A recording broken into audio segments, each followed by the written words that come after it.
I had no energy. I was just feeling groggy all the time, grumpy. I noticed that my emotional health was taking a dive. My anxiety, it felt like, was getting worse. But with a plant-based diet, you're not eating processed foods, you're not eating meat, you're not eating dairy. And I feel like I have more energy.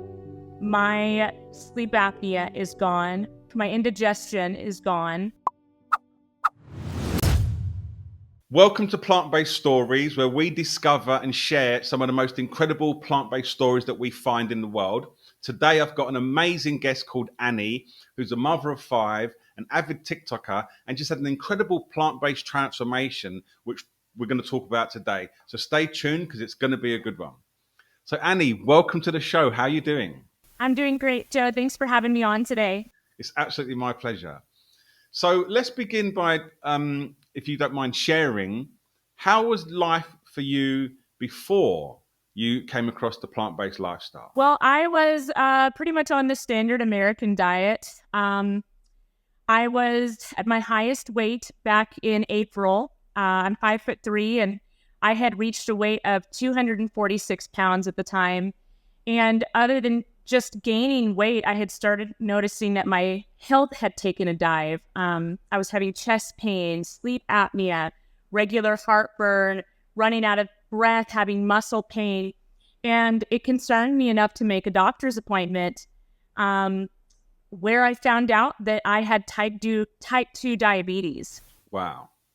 And what did the doctor suggest? When I found out that I had type 2 diabetes, I was pretty shocked. I was scared. My doctor made it clear to me that not only was I now diabetic, but that I was at high risk of a heart attack and a stroke. And my doctor's advice at the time was for me to go on a very strict keto diet.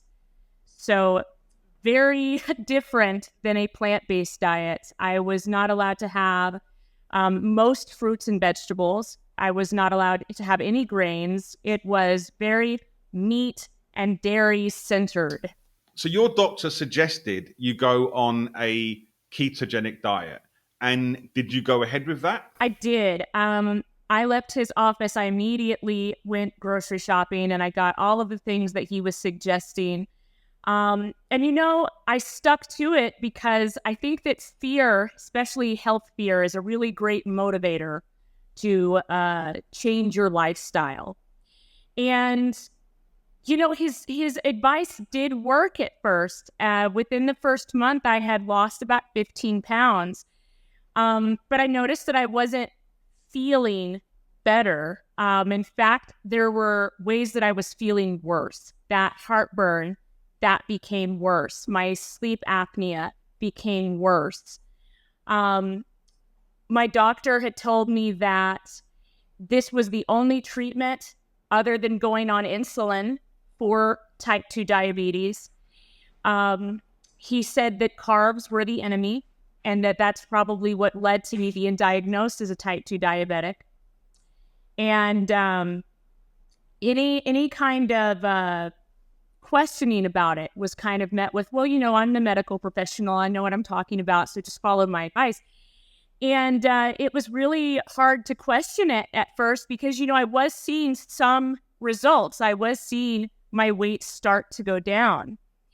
But I noticed that I had no energy. I was just feeling groggy all the time, grumpy. I noticed that my emotional health was taking a dive. I was tense all the time. My anxiety, it felt like, was getting worse.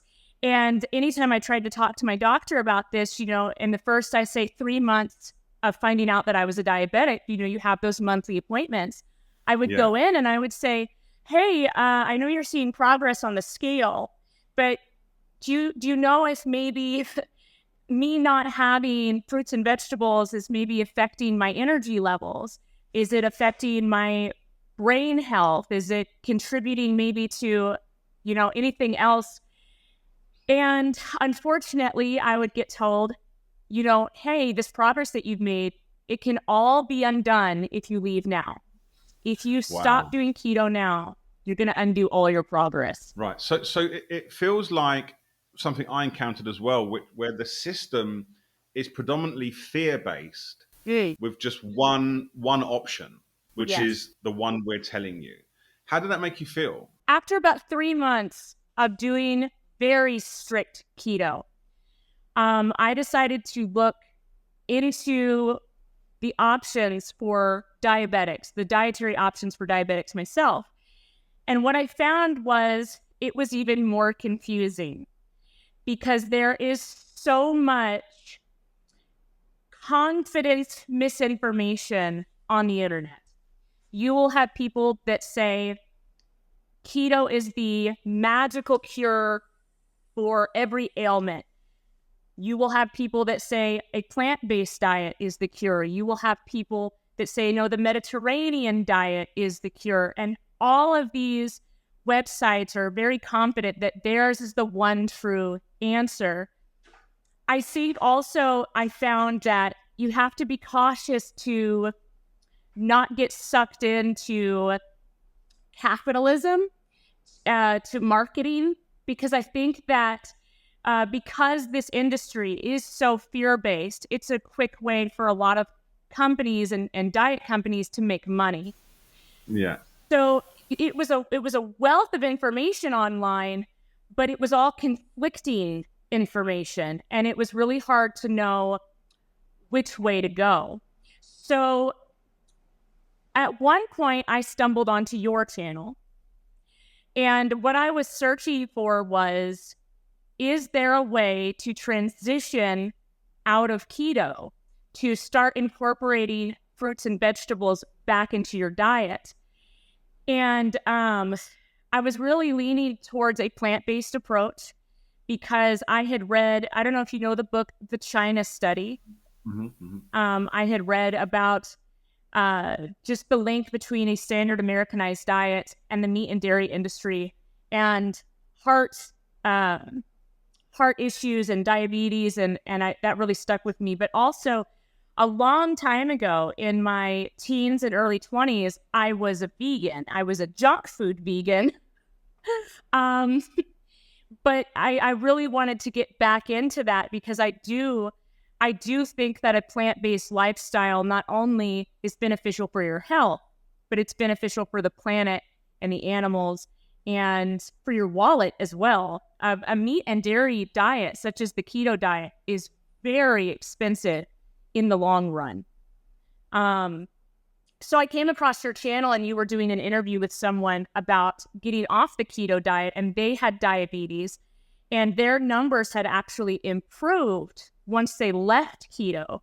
And it was very different information than what I was hearing from my doctor, which was if you go to a plant-based diet, if you incorporate fruits and vegetables and grains back into your diet, you will gain all of your weight back. Your diabetes will be worse than ever. You'll have to be insulin dependent. But I decided to kind of take a leap of faith because I was feeling so awful on the keto diet. It just, sorry. On keto, one thing that happens to you is that your appetite does decrease. This is one thing that keto does do. You will not feel hungry. And for me, it actually became a food aversion. Eating became a chore. Eating became something I did not want to do, where it was borderline putting me in eating disorder territory. And my doctor had warned me, you know, when you switch back to a plant-based diet, you're going to get those hunger pains again. In this interview that you did, they talked about that. You and this other person, you had spoke about that. You'd said that you do feel hunger again, that the weight will come back a little bit, but it will stabilize. And I thought, you know what? Let's do a month of this. You know, I've made progress. It's not going to hurt to do a month of it. So I slowly started incorporating, based on your advice, one fruit and vegetable back in at a time. And within a month, I had fully transitioned back into the plant-based diet. During that month, I did gain about 1 pound, and it took about 2 months to see the scale go back down. But a lot of that was water weight. And my numbers actually improved. They got better. So Amazing. my blood sugar was better. My heart rate was better. My blood pressure was better. I did start to feel hungry again, but it was not in an unhealthy way. Right. Um, you know, I take it as my body knows what it needs. And so when I'm hungry now, it's not that I'm going to overeat or binge. It's that that's my body's signal that I'm supposed to be eating. Um, I do think that I probably eat a little bit more calories now than I did when I did strict keto, but I'm losing weight at the same rate. I'm still losing about 2 pounds a week. Um, and that's before I started adding exercise back in, which is also important. I also think that there is a difference between being on a plant-based diet and just being vegan, because I was a vegan in my earlier years, but, Oreos are vegan. And I think definitely that there is a correlation between processed foods and weight gain. I think that's one thing in the keto diet that is true. I think that one of the reasons you have all of these conflicting diet reports is that there is some truth to them, and that processed foods probably contribute to obesity. That is most likely true. But with a plant-based diet, you're not eating processed foods, you're not eating meat, you're not eating dairy, and I feel like I have more energy. My sleep apnea is gone. My indigestion is gone. I'm sleeping better at night. I started incorporating exercise because I finally had the energy to do so. I think one of the issues with diet advice in the medical industry is that they're solely looking at your weight, Right. and they're really placing an emphasis on your weight. You're a diabetic because you're overweight. You have sleep apnea because you're overweight. They're not placing a focus on nutrition, because weight is just one factor of that. While keto helped me lose weight, it wasn't addressing the other deficiencies that I had in my body. And when I started eating a whole food plant-based diet, a lot of problems that, would have required medication to fix now were being solved just by food.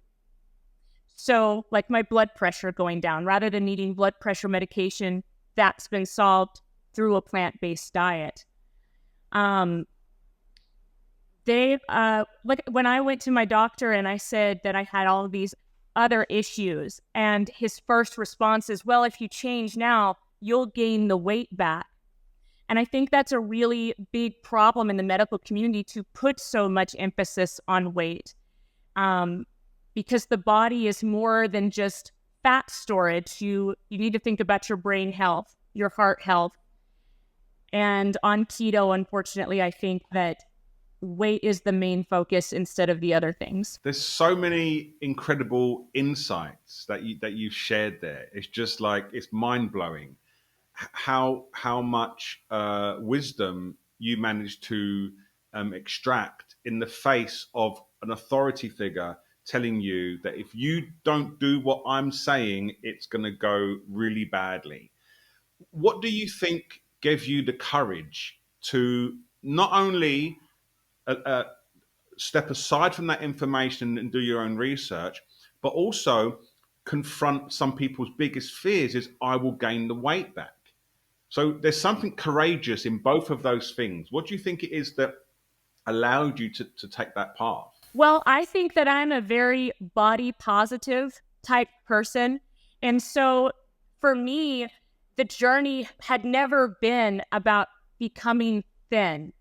The journey had never been for me about, I want to look good in a swimsuit. It had always been motivated by my health. Hearing that I was at high risk of a heart attack or stroke. And so when I was seeing results in my weight, but not necessarily in my health, and I had tried to get answers about that from my medical team, and I felt like my concerns were being dismissed. I thought that the best possible thing to do would be to utilize the internet and social media to see what other people had to say about their journeys.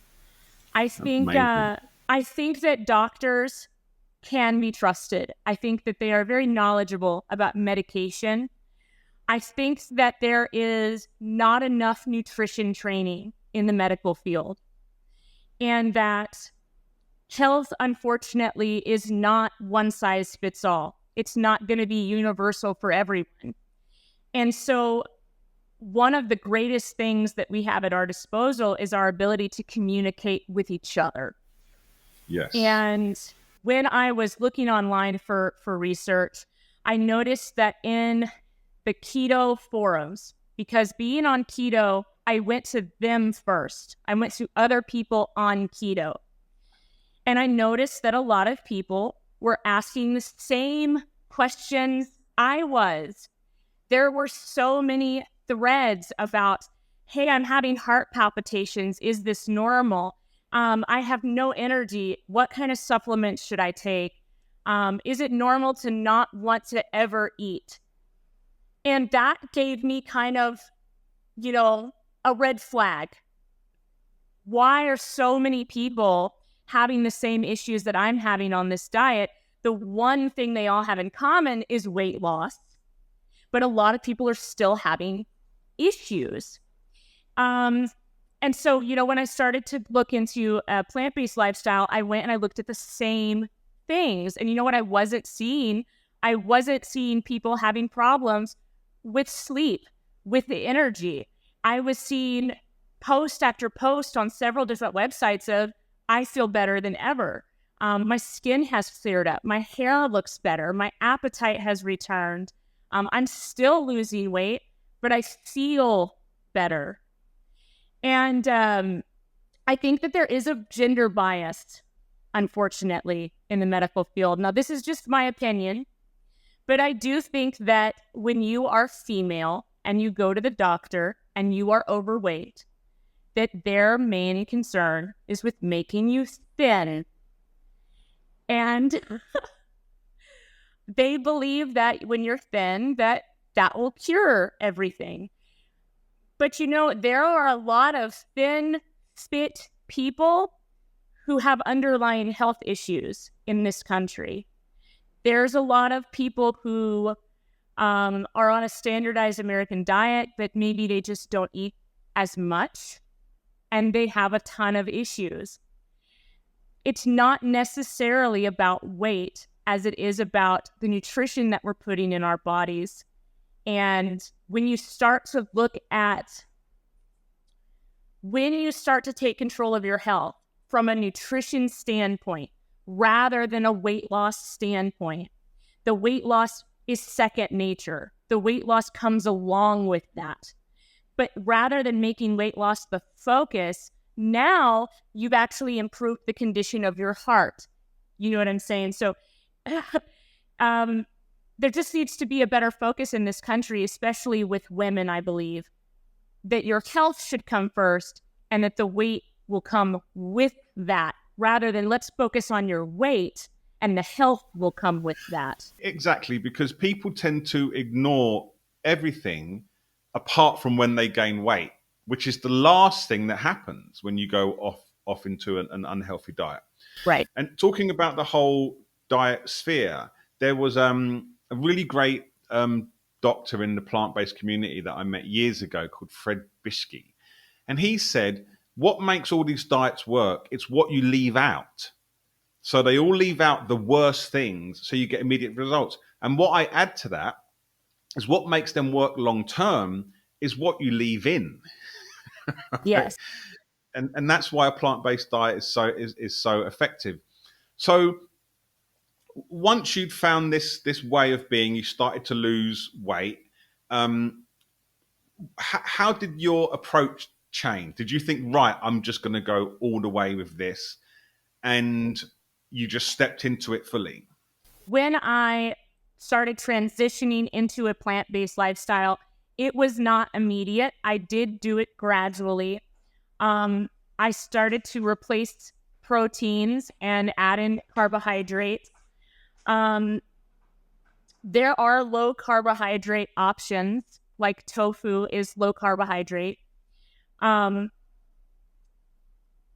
as I added in these vegetables and fruits and grains, at first I was a little nervous, I'll be honest, because I started noticing that the scale was stagnant for about a month. And that's how I developed this mentality of, you've got to stop looking at the scale, because in that month, even though the scale was stagnant, I noticed that I felt better. And so it becomes, you first take a leap of faith. You say, I'm going to try this. If it doesn't work, I can always go back, right? If I switch to a plant-based diet, and a plant-based diet messes up my blood sugar, causes me to gain weight, what have I lost? I've lost 30 days. I can go back. Right. And what I noticed in that first 30 days of transition, and it took me about 2.5 weeks to fully transition off of all meat and dairy, was that my weight stagnated during that month. But everything else about my health felt better. And that gave me the courage to continue this, because that was an indicator to me that what I was doing was what my body needed me to do. Right. Did you get any cravings? On the keto diet, it's very fat-based. You have a lot of fat, which is what keeps you full. And so I think one of the hardest things going to a plant-based diet was that you do have a certain craving for fat. And you have to get over you kind of have to get over this fear that's been ingrained in you of carbs. Because there's some vegetables, like avocados, for example, that have a high fat content, but also have carbs. And so I found that you can get cravings, but there are alternatives found in nature and in a plant-based diet that will fulfill those if you can uncondition yourself to not blame carbohydrates. Has this, because you're a mother of five, so you're obviously very busy. You need a lot of energy, loads, I imagine. How has this affected your role as a parent? One of the biggest things that switching over to a plant-based diet has done for my family is that it's changed the way that I've shopped. We've talked a lot about health. I want to talk about finances. When your doctor puts you on a keto diet, and especially as a single mother, you're preparing meals that everyone can eat, because most of us here in America, we don't make enough money to make ourselves one meal and our kids a different meal. So being on keto with a lot of meat, with a lot of dairy, my grocery bill, especially during these times of inflation right now, just absolutely skyrocketed. And part of me wonders if the weight that I lost on keto was actually because of keto, or was it because I was eating less, because I was having to eat smaller portions because that's all I could afford. Wow. One of the biggest things that I saw in preparing family meals on a plant-based diet was that my grocery bill came down immensely, cut it in half. It doesn't actually take longer to prepare. I think there's a lot of misinformation out there. People think that, if I go on a plant-based diet, I would have to spend more money to eat healthy. I would have to have more time. I'm already working 40 hours, 60 hours. I don't have time to meal plan, to prepare. But honestly, it's so easy. My kids, they love burritos. A can of pinto beans, and some diced tomatoes in a can. That's $2 with some tortillas, and the kids are happy. I think that there's really filling foods out there too that are very cheap.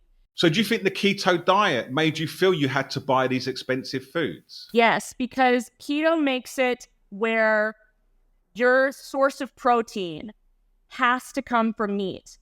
And truthfully, there is a lot of protein in cheaper options, which also just happen to be whole food, plant-based, like lentils, dry beans, canned beans, tofu.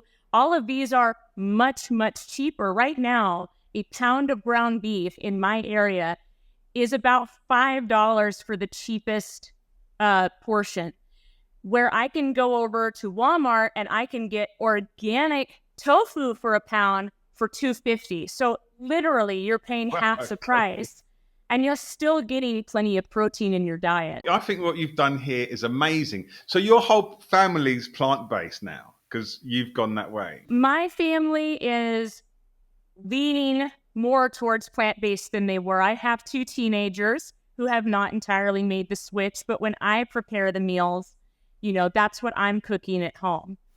Great. So, and someone might say, well, why don't you, make your family be entirely plant-based? When I cook and prepare the meals, that's what I'm making. But if they want to go out and eat something else, I'm not going to stop them. But I do think that by leading by example, that I'm influencing their decisions.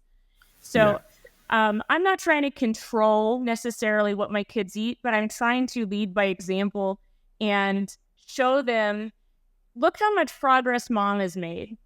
Look how much more energy that I have. Look how much more we're doing outside and we're exercising and we're moving more. And look how these foods make you feel. This is one thing I really emphasize in my family.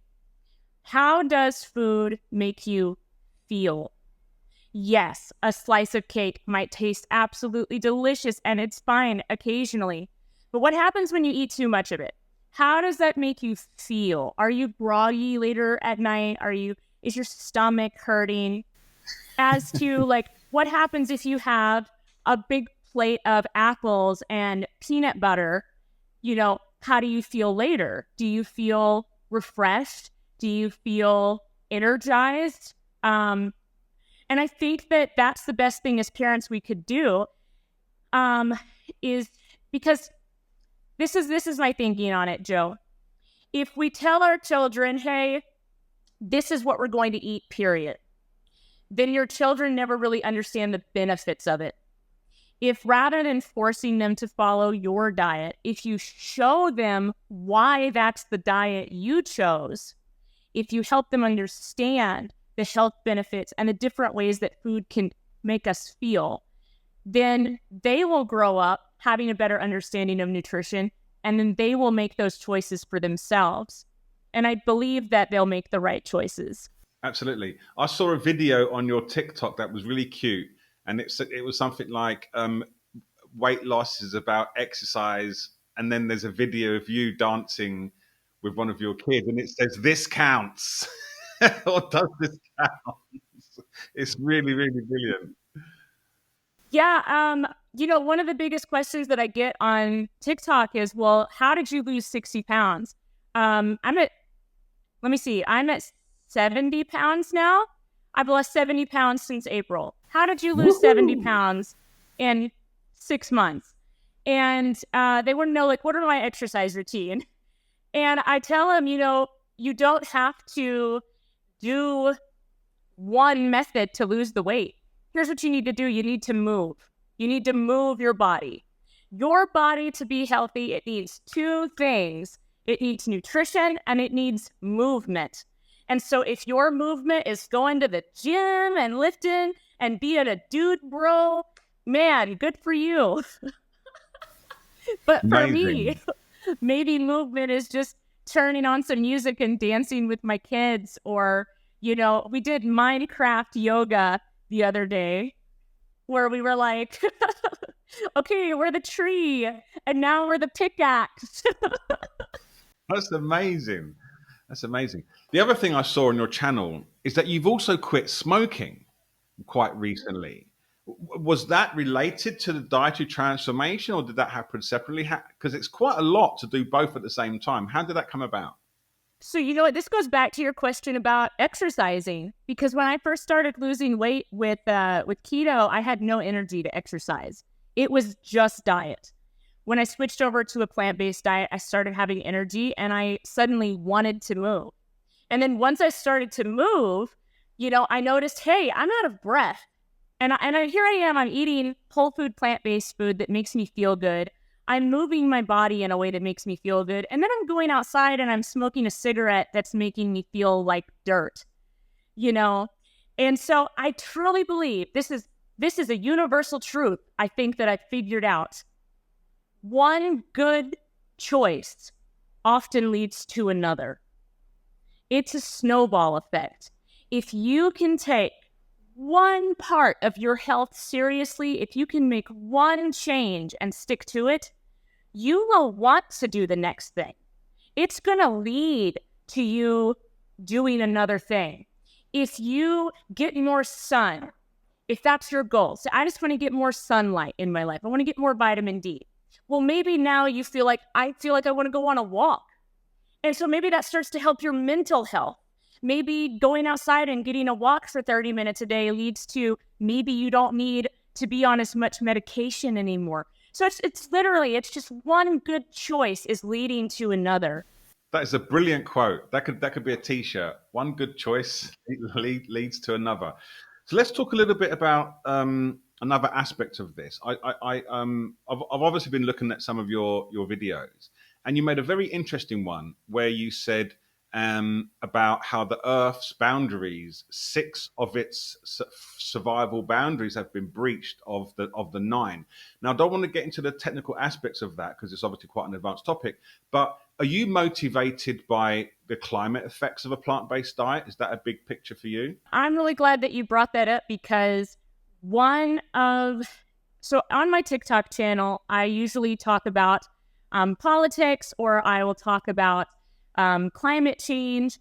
I'm a survivalist. This is what I do. I talk about issues that affect people's survival. So whether that's politics or the climate, or budgeting.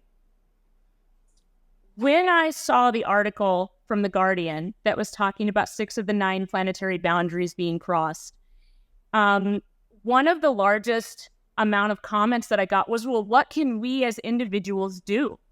Because everybody is so used to hearing that climate change is the serious issue, but people are going, well, what do I do? Do I recycle? Do I reuse? Like, it's 100 companies that are putting out 70% of this pollution. We feel powerless. There actually is an answer. There is one thing that people can do on an individual level that is more effective than not driving a car, than recycling, than making your own clothes. One thing, and it's going plant-based.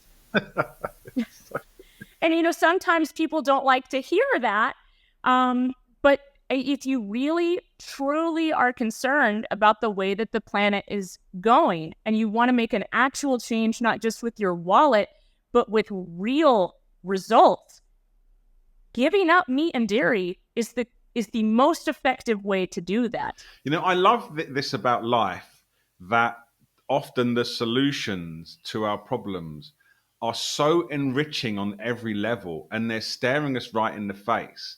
And people still look outward somewhere else for this solution, where a plant-based lifestyle, from health, from mental health, from energy, from finances, from planetary benefit, is literally just you going on a plant-based diet and having a few cravings for a while. It's fascinating that these solutions are so close to home, and it takes a degree of wisdom for you to turn around and say, aha, it's me. I'm the solution. And that's very empowering. It's going to take a collective effort, but a collective is made up of individuals. And just like we were talking about influencing my family with my choices, you influence those around you when you make good choices. So, the more of us that adapt a plant-based diet, the more that will join in. The more that hear, hey, going to a plant-based diet lowered my A1C levels, lowered my blood pressure, the more people that might try it. So you really do. Whenever you make an individual choice to do something, you are going to influence the world around you with that choice. We do have more power than we're led to believe as consumers. I want to say that there is a lot of money invested in convincing us. There's a lot of money invested in convincing us not to be plant-based. A lot of the misinformation that we see online has a financial motive. And along with petrol and big oil, animal agriculture is a huge and very profitable industry. And in almost every country in the world, you have some degree of lobbying, of outside political influence. And these groups, they try very, very hard to convince the public at large that their products are not the reason that the planet is being poisoned. Their products aren't why you are so sick. It's not their fault, that you can't afford your food. And it's lies. And it's hard, I think, for people to dig through the misinformation, because you're even seeing it in the medical field. You're seeing it when you go to the doctor and you're being told, hey, you're a diabetic, not because of a standardized American diet, not because of processed food and extra sugar and high fructose corn syrup. No, you're a diabetic because of carbs. Right? When you see you've never heard of big carrots. Like there's no plant-based conspiracy out there, When you put it like that, it's just so blatantly obvious and so funny once you see it. It's like you go to the doctor because you've been eating a really low quality processed diet, and they say, well, just buy beef. And what's funny about that is that those animals that comes from are eating a processed diet. You can't feed 8 billion people a meat diet unless you're having substandard treatment of those animals, and those animals themselves are eating a substandard diet. So Absolutely. You are consuming unhealthy animals. So it's a vicious cycle. And you don't see like the lentil makers going in to Congress and saying, hey, if you subsidize our lentils, we'll give you a cut in your next campaign. So, it is hard to get around. And what it is going to take is it's going to take people speaking out. It's going to take people saying, hey, I did it the doctor's way. I did it the mainstream way, and it didn't help. It wasn't until I followed my intuition, right? Because your body does give you signals. Your body tells you when something is wrong. Your body says, hey, I'm really wanting some fruits and vegetables. You talked about cravings. I had more cravings on the keto diet than I had on the plant-based diet. I would wake up literally dying for like an orange or, a banana. And I was so terrified of eating a banana. I was like, I would rather eat sugar-free Jell-O than eat a banana, because I was so convinced that was what was making me sick. And so, I think that you've got to listen to your gut. You have to listen to other people that have been through it. You have to be able to think critically. What is the financial incentive that maybe my doctor could be pushing this? Why are so many people on these forums having the same issues that I'm having? Did I really get sick because I liked bananas? Or did I get sick because I wasn't taking nutrition as a priority in my diet? Exactly. That's why these doctor processes are so flawed. It's because they group all sugar together. and they say you've been eating chocolate and gummy bears, so you need to stop doing that and go on a meat diet, and which is, as we said, climate and animal abusive and human abusive, rather than saying change the source of the sugar that you're eating to a natural sugar. The reason why keto diets often run their course is because our natural food is carbohydrate. And our keto system is an emergency system. And when you make it your main system, yes, there is an effect of weight loss, but you're always going to, at some point, wanting those carbs. And I said this in my interview. You go keto for a while, at some point you crave a banana, you eat it, your blood sugar explodes because of all the fat you've eaten last week. So what you're saying here and sharing this story with people is the change. You are the change by coming on here and telling us exactly how it is from your perspective. And regarding the animals part, I just wanted to say I have a little saying I keep to myself: cut out the middle animal. We don't need to feed plants to animals and then animals to humans. We can just let the animals go and we eat the plants. So, what's next for you on this journey?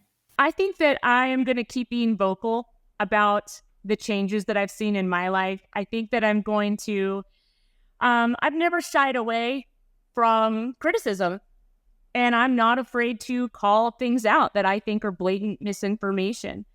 Um, so I'm going to keep calling out the animal agriculture industry and let people know, if you want to do the best thing that is for your health, for the planet, for animals, for the future of your children, you need to consider having a plant-based diet, not just for the world that they're going to grow up in, but their health. Because as we've seen, looking at data that has been collected over the last few decades, obesity is becoming a big problem. It's one of the biggest problems in the world right now in health-related diseases. That's not getting better. There is a commonality between them. And unfortunately, that would be the meat and dairy industry. I truly believe that. I find it wonderful that when you're asked what's next for you, you talk about the world and your family. And that just gives a statement to the kind of person you are. What about for your own health journey? I still have about 40 pounds to go until my goal weight. But I feel great. I was stepping on the scale every day at one point. And now I step on it once a week and I see progress and I go, cool, because that's not my main focus now. It's like I said, it became secondary. Amazing. I'm just going to keep finding ways to move my body and to try new recipes and feel good every day and remember how far I've come. I think that once you make these changes, it builds confidence and it lets you know, hey, I can do this. At one point I looked at what I needed to do and it felt impossible. And so I always tell people, you can't start a goal looking at the finish line. I am not at the finish line now. Someday I will be, but I'm at a place right now where I am feeling better than I was 6 months ago. And if you start right now, in 6 months, you will thank yourself. Absolutely. So I call this the conveyor belt of health. Once you get on the plant-based diet, you're no longer on this unknown maze. You're on a conveyor belt. And as long as I stay on the conveyor belt, it's going to take me to where I want to be. And that allowed me, and it seems like it's allowing you, to just take that central focus and just put it in the background a little bit. You monitor it less, which allows you to give to the world what you're truly here to do. It shouldn't be so front and center, and it is because it's an emergency. But then that makes it parked. I think a lot of the diet culture in my country, in America, is so weight-centered that it honestly backfires. You look at the data and you see that a lot of people that lose the weight gain it back and then some. When you focus on your weight rather than your health, you are setting yourself up for failure. You're starting to enter eating disorder territory Because when I was on keto, like I said, I would have these choices. And I would say, I really need something sweet. I'm craving something sweet. You know, nowadays, I would just have an apple or a banana. But back then, it would be, well, let me have, this sugar-free processed Cool Whip on top of some sugar-free Jello. And that has zero nutritional value. It might have 0 calories or very few calories. It might not have any sugar, but it also does nothing for you. And your body doesn't just give you cravings because of something you want to taste. Your body gives you cravings because of something that your body is lacking. Your body is wanting vitamin C or vitamin A. That's what that craving initially comes from. We don't have enough education on how our bodies work and how nutrition works. So, yeah, when you go on a regular diet with weight as the focus, sure, you could lose weight temporarily. You really aren't setting yourself up for long-term success, though, because you're not treating the underlying issues. That's what they always say in the medical field, right? You're treating the symptom, which is weight, rather than the problem, which is not eating for health. Absolutely. I think what you've done here is amazing. I think your journey is incredible, and I feel so grateful that you've come on this show to share your story. If people want to get in touch with you, how do they find you? You can find me on TikTok. I'm Coyote Annie. I'm also on Instagram by the same username. You can usually message me on Instagram. I've been around on social media for about 2 years. I plan on sticking around a little bit longer. So Awesome. maybe. And if you were to give advice to someone else in your situation, exactly where you were when you came out of that doctor's office, what would that be? If I had one thing to say to someone who was going through the same thing as I was back in April, I would tell them just to trust your intuition. That medical doctors have your best interest at heart. They're truly trying to do what's best for you. But if you feel your body telling you, maybe this isn't what I need, trust that feeling. Our bodies are very complex, and we have adapted for survival over thousands and thousands of years. Our bodies know what we need. And if we just learn to listen to it, to trust ourselves, to not let the medical field gaslight us, and we remember that there are other forces at play, such as not getting nutritional education or possibly being funded by big organizations that maybe don't have your best interest at heart. I think just by going back to the very basic fundamental of listening to what your body needs and trusting yourself, that you can overcome your health issues, a lot of them. Absolutely fantastic.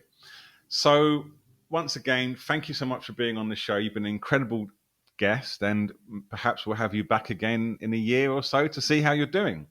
Yeah. Awesome. So, this was another episode of Plant Based Stories. If you would like to be involved in this series to help educate the world about a plant based lifestyle from your own personal journey, which I found is one of the most powerful ways to help people, then do get in touch with us. All of the links will be in the description, as well as how to contact Annie and follow and subscribe to her social media so you can enjoy her blazing personality as much as you want.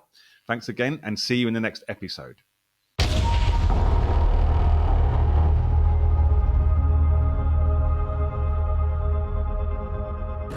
So, when I was on your TikTok, I came across, as I said, that video where you quit smoking, and you sung. Your children bought you a karaoke mic, and you sung a song as a celebration. So I was thinking we could have a little a little celebration now. We'll just do the very first part, but tell me if these chords work for you.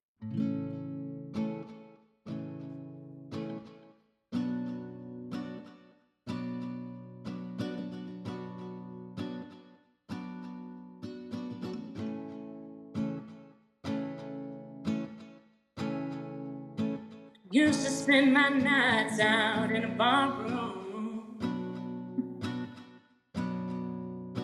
Liquor was the only love I know.